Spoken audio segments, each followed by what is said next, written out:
নমস্কার, জনকল্যাণ শিবির থেকে সরকারি যে ল্যাট্রিন বা শৌচাগার রয়েছে সেই শৌচাগারের আবেদন ফর্ম সেটা কিভাবে ফিল আপ করবেন তা নিয়ে আজকে আমরা আলোচনা করব।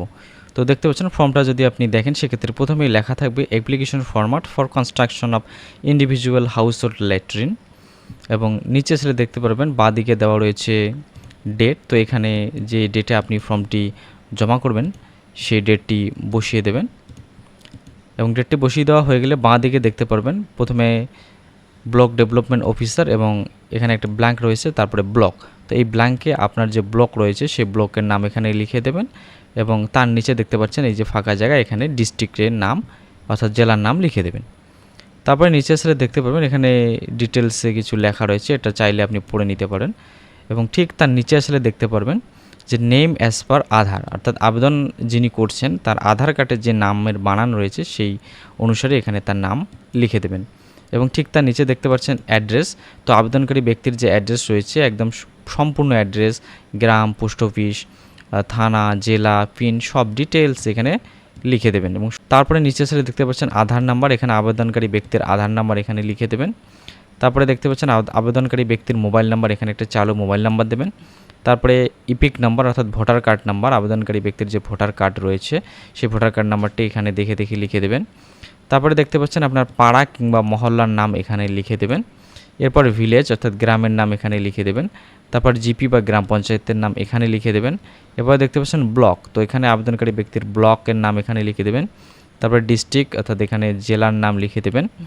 এরপর নিচে আসলে দেখতে পারবেন যে ফাদার্স অথবা হাজব্যান্ডস নেম, তো এখানে বাবা অথবা স্বামীর নাম যেটা প্রযোজ্য হবে সেটা এখানে দেখে লিখে দেবেন। আবার নিচে আসলে দেখতে পারবেন জেন্ডার, তো আবেদনকারী ব্যক্তি পুরুষ নাকি মহিলা সেই জেন্ডার এখানে লিখে দেবেন। তারপর দেখছেন ক্যাটাগরি এপিএল নাকি বিপিএল যেটা হবে সেটা এখানে লিখে দেবেন।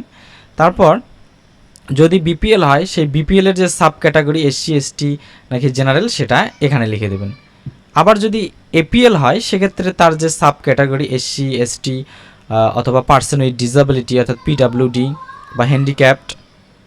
তারপরে দেখতে পাচ্ছেন ভূমিহীন কৃষক, তারপর ছোট কৃষক, তারপর মার্জিনাল ফার্মার বা মাঝারি ধরনের কৃষক, তারপরে মহিলা প্রধান এমন ফ্যামিলি অর্থাৎ পুরুষ নেই, তো যেটা হবে সেটা এখানে লিখবেন। তারপর এখানে ব্যাংক ডিটেলস দিতে হবে। প্রথমে ব্যাংকের নাম দেবেন, আবেদনকারী ব্যক্তির ব্যাংকের নাম, তারপরে আইএফএসসি কোড এখানে বসিয়ে দেবেন, এবং তারপর ব্রাঞ্চের নাম এখানে দেবেন, এবং একেবারে শেষে এখানে অ্যাকাউন্ট নাম্বারটি বসিয়ে দেবেন। এবং নিচে আসলে দেখতে পারবেন signature with date of applicant, তো আবেদনকারী ব্যক্তি এখানে সই করবেন এবং পাশেই কিন্তু ডেট দিয়ে দেবেন। এবারে আমরা দেখব এই ফর্মের সাথে কী কী ডকুমেন্ট দিতে হবে। তো এখানে আবেদনকারী ব্যক্তির আধার কার্ডের জেরক্স দেবেন, সাথে ভোটার কার্ডের জেরক্স দেবেন, একই সাথে আপনার ব্যাংকের বইয়ের যে প্রথম পেজ রয়েছে সেই প্রথম পেজের জেরক্স ভালো করে দেবেন, যাতে সেখানে IFSC code, account number, branch name এগুলো পরিষ্কার বোঝা যায়। এবং সাথে দেখতে পাচ্ছেন আপনার যদি এসসি এসটি বা ওবিসি সার্টিফিকেট থাকে সেই সার্টিফিকেট কিন্তু জেরক্স করে দেবেন।